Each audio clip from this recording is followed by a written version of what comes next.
Is a social housing plan aiming to prioritise, quote, British homes for British workers. Catchy. In a move designed to show the Prime Minister is serious about getting tough on immigration, this will provide faster access to social housing for British citizens. Anyone not entitled to benefits being excluded. So there you go. What do you make of that, Tom? Well, it's an interesting proposal. Of course, we've heard a lot about how people not born in Britain make a huge proportion of those living in social housing. Yeah. However, a lot of those not born in Britain are British citizens. So this wouldn't exclude those, but also quite a lot of migrants to the United Kingdom have no access to benefits currently.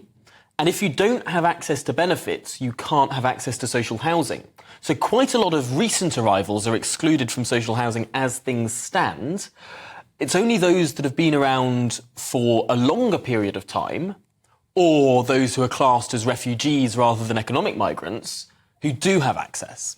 So you're saying this is more politicking than anything Well, else? no, it's still a huge number of people who do have access, and perhaps this will be a move. But I suppose the biggest problem with regard to access to housing isn't the social housing stock. Is that there isn't any. It's the overall housing stock, But I guess lawyers might have a field day with this one. Shall we speak to Liam Halligan, GB News economics and business editor, who joins us now with On the Money?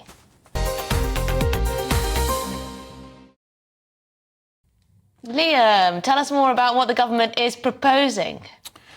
This is a kind of hardy perennial that comes out in election periods, British homes for British workers. Because the social housing stock, that is council housing provided by local authorities and housing association houses provided at discounted rent by not-for-profit companies, because the stock of social housing has been depleted so much over the years, there are now increasingly vulnerable households, low-income households that can't access housing at the private rented sector. Even with housing benefit, they can't buy their own house. They just haven't got the means, so the state has to help to house them, or the not-for-profit sector.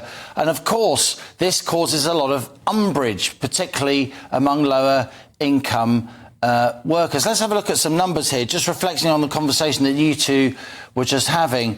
So 13% of households in the UK now are in social housing.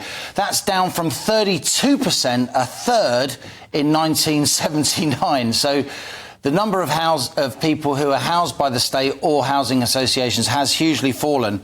At the moment, 90%, and this is across the country, 90% of lead tenants in social housing are British citizens.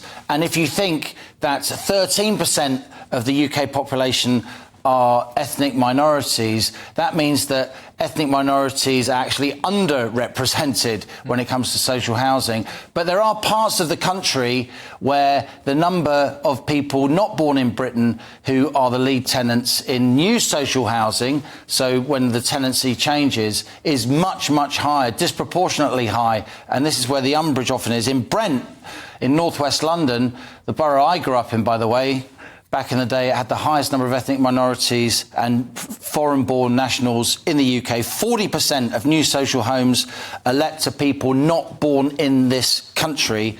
And in Southwark, in South London, it's 29%. So these are places in the capital, and they're represented also in parts of the northwest, the northeast, pockets of the country, of course.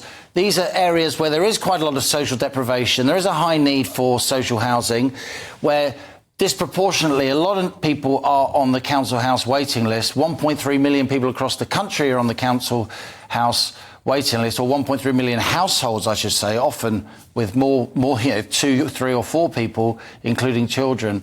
In some hotspots like Brent, like Southwark, there is umbrage that, in the eyes of many people, the local, often white population who've been there for generations, that they can't get a council house, even though they would say, our family have paid in and contributed to this country for years and years. So it is a hot button issue, and it's not surprising that the Conservatives and Labour want to be seen operating in this area, saying things that particularly the Labour Party wouldn't ordinarily say. You'll remember, both of you, when Gordon Brown started talking about British homes for British workers and British jobs for British workers, a lot of the sort of polite centre-left of the Labour Party said, you can't say that. But he knew that it was popular with swing voters who he needed to attract to try and win a general election. We're going to hear a lot more of this in the run-up to polling day, whenever that is.